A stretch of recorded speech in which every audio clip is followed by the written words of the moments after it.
some mic checks here. I don't know how close we're going to have to get to the mic here. I got to get closer. That's not going to work real good. All right, Freddie, can you hear me okay? All right. Let's just move a little closer to you. Give him a mic test. Okay, testing 1, 2, 3, testing. I'd rather speak at this level over here. Oh, that's good. Okay. Okay. Is that good right there? Oh, let's not get. Yeah. Okay. Testing, 1, 2, 3. Just turn it up. Testing 1, 2, 3. Hello, test. So, all right. So, Freddie, do we look good over there? Okay. All right. Now, And Arthur, right? Arthur? Arthur, yeah, Tom, or Arch. Arch. Okay. Tom. Okay, Yeah, got Tom. Arch. it. Okay. And the last name is Kunst? Kunst, yes. Kunst. Yeah. Okay. German-derived name. Kunst. Yeah, Arthur Okay. Kunst. But- Arthur. But Okay, I better got it. known by my call sign, W3wm. All right. Yes. Are we on? No? Okay, hey guys, I got a special guest here today. This is Arthur. Yeah, either way. Arthur Arthur Kunst. Kunst. That's German. That's Kunst. correct. Okay, is that close? Pretty Oh, close. I think it's right on. W3wm. Now, Arthur is the father of one of our guests we had on the show here Yes. just recently. Did you Yes. watch the show that night? I don't know. You probably missed it, right? I missed it completely. Didn't even know what it was yeah. about. Yeah. And he's W3LNE, Uh-huh. a previous call of my own. So I was lucky to be able to pass it on to him. Yeah, I saw that he got your call. Yes, right. And later on, I expect that I won't be around this earth too long, and I'm going to be passing my call down to succession via the FCC rules to him. So we'll have this call sign in our family for a long time. Well, you've been a ham a long time, too. Yes, actually, as a matter of fact, I'm continuously in amateur radio for about 76 years. I was first licensed in 1939. I was a kid in high school at that time. I was intrigued with radio, and of course, at that time it was all tube, and it's completely different than what we have today. So I went through all that time period. I never lost any of my call signs, and I always was licensed some way or another. As a matter of fact, when I was first licensed, I was about 15 years old. I was living in Chicago, Illinois area, and I guess I liked radio really a lot. And I studied, and a year later, I went up to the FCC on Dearborn Street in Chicago at the federal courthouse and took the FCC exam. And my gosh, I made it the first time around, and I was about 16 years old. And I remember going to our local ham fest, local ham club, and I found myself somewhat derided, maybe, or some term in that area, because here are the old ducks in there, and they had not achieved that license stature. And here was a young squirt, really young squirt, Yeah. and here I had the top license. At that time, called the Class A license. But you know, I was 16 years old when I went to the FCC in Okay. Memphis to take my license. I had to do it just like you. Back then, we had to go to the FCC. Right, You know, man, they had some tough drill sergeants giving the test, Right, didn't right, they? right. And I was in there with old timers and everybody, and the code was going off and bouncing off the room, and everybody was complaining they couldn't copy the code. But that drill sergeant lady was making everybody, behave. And Yeah, and I'll tell you, but so now you've been licensed since 1938, man. That was 39. 39. You didn't have spark gap way back in now, Oh, did you? cripe, yeah. I'm not that old. You're not that old, Holy are you? cripe. Yeah. No way. But Yeah. actually, Spark Gap went out of the picture someplace in the 20s. In the Really? tube area, came in someplace around 19, 20 years old. Yeah. And then, of course, it was very primitive in the beginning, and then became, well, more advanced. We went from diodes to triodes to multi-element tubes. And the pentode was riding very high in the mid-1930s. And that's what was in most of the broadcast radios at that time. Well, I was just kidding with you about the spark gap, but because you don't know me, so I don't. Didn't take it. Don't take it personally there. About No, the spark gap no. stuff. Carry on. Yeah. So hey, I'm trying to think of the guy we had on our show a few weeks ago. He was from Chicago. He had like 500 radios. If somebody's in a chat room if somebody's in the chat room, if they can tell us who we had on a show a few weeks ago. He's up in Illinois somewhere. I think he has a bread and breakfast. He has like 500 radios, but he lived in Chicago, and he was telling me a story about during World War II, and that's, you were in Chicago during Sure. World War II. Right. That, of course, when the war started, the FCC stopped everybody from, you couldn't work Correct. the ham bands. That's correct. So what was your experience? You remember that day? I Tell us remembered- about that I day. remember it vividly. I happened to be home at that time because I had started university, and this was a home weekend.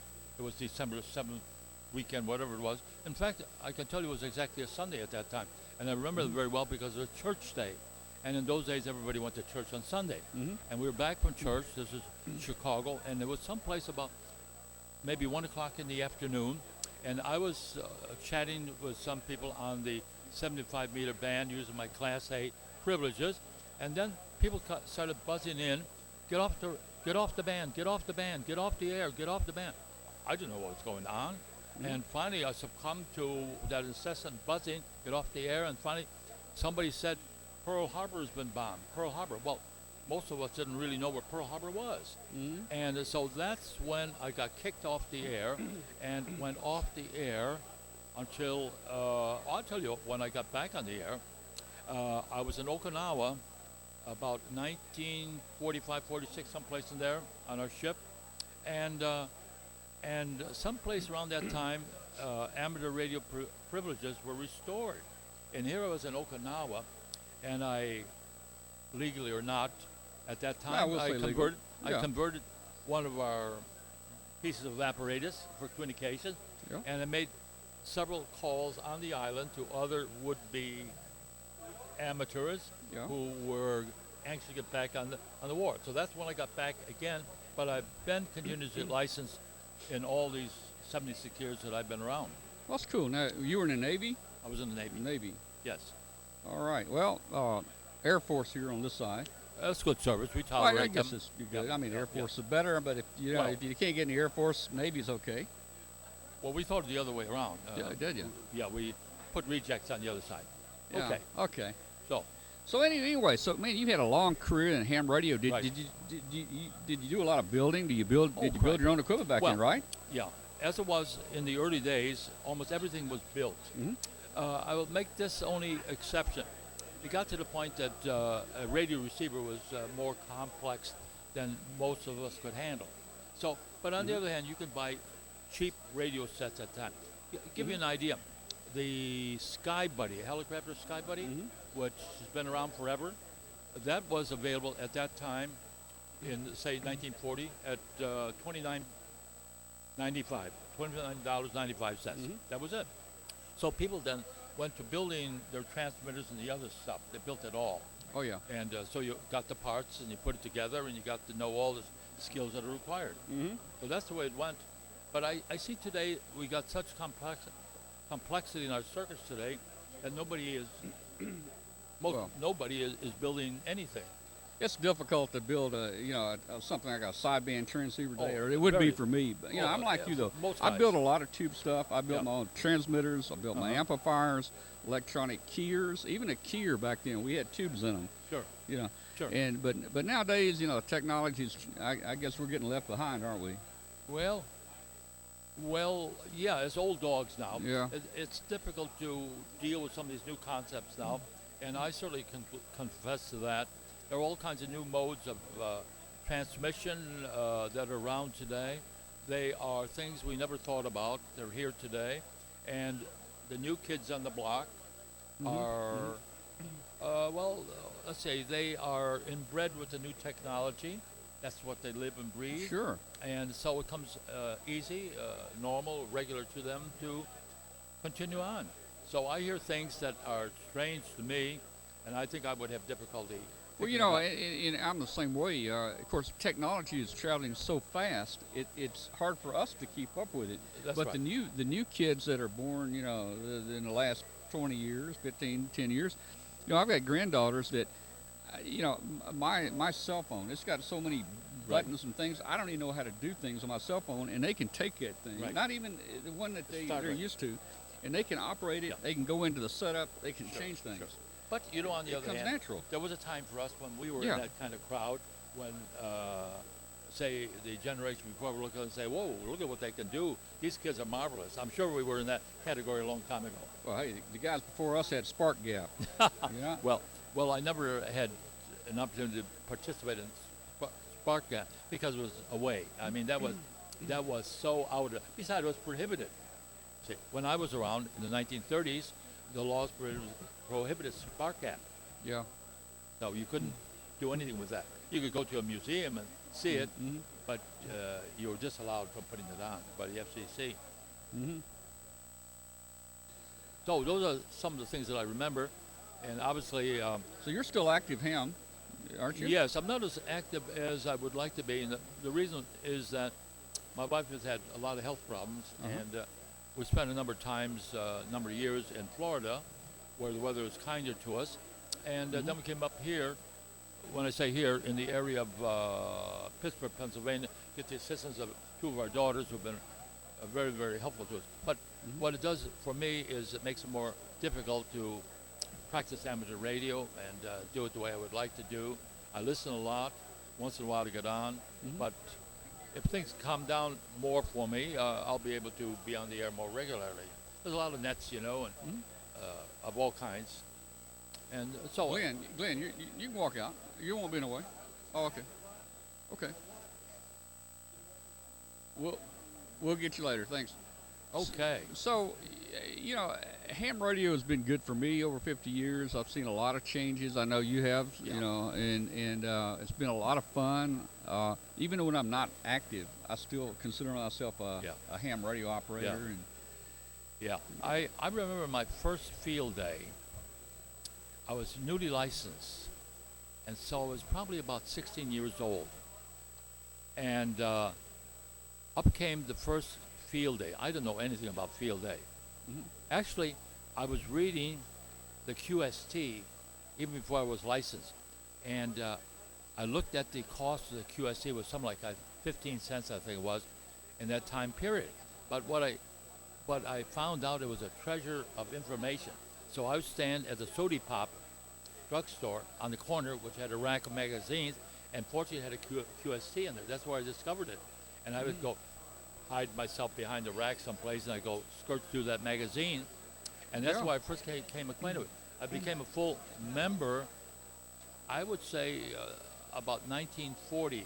So actually, at the present moment of the national organization, ARRL, I'm one of the longest tenured members of the organization. In fact, I have a 75 anniversary little token of the ARRL's appreciation. That's great. Yeah. Great. So anyway, that's the way it was in the beginning. But I was telling you the story of my first field day, and I met with W9RT. He ran an orchestra, and he was a two-letter call, an original two-letter call. He was about 45 years old at that time, and he operated and set up that field day. I'd never been to one before, and he chose a place in Chicago which had a ski slide, and that gave us some high, and on one of the higher areas in the area, and so he parked us up there, and of course everything he did and asked to do, I would do. I was to go for number one, and to go up to the top of the ski rack and attach the long wire up there and bring it down to earth. He had the very first mobile radio that I ever saw in my life, and the whole trunk was filled with this big tube apparatus. Yeah. And the big problem was, in those days, you didn't have enough battery power available to operate this gear very much, because it took a huge number of amperes, and it would run down the batteries very quickly. So he was operating out of the back of his automobile with this big long wire to the top of the ski ride.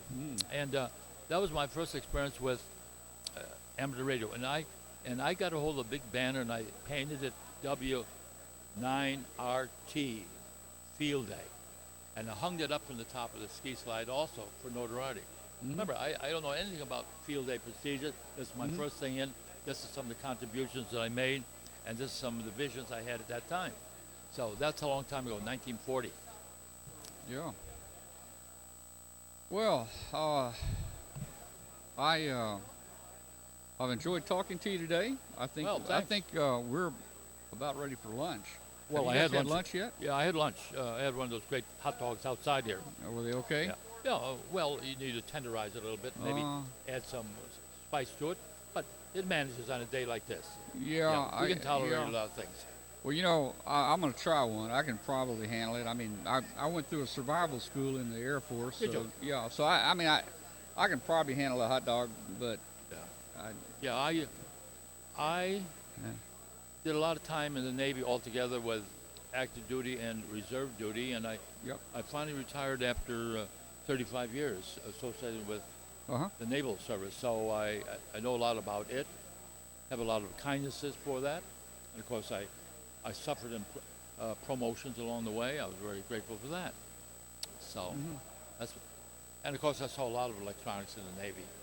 Yeah. So, what type of ship were you on in the Navy? I was in attack transport. A transport. Okay. Yeah, comes up to the front lines and brings Okay. in the Marines and dumps off the Yeah. The equipment supplies that and they- stuff. yeah, Yeah. right, yeah. Yeah. So then I got into the business. We went into immediately after the war. We went into Japan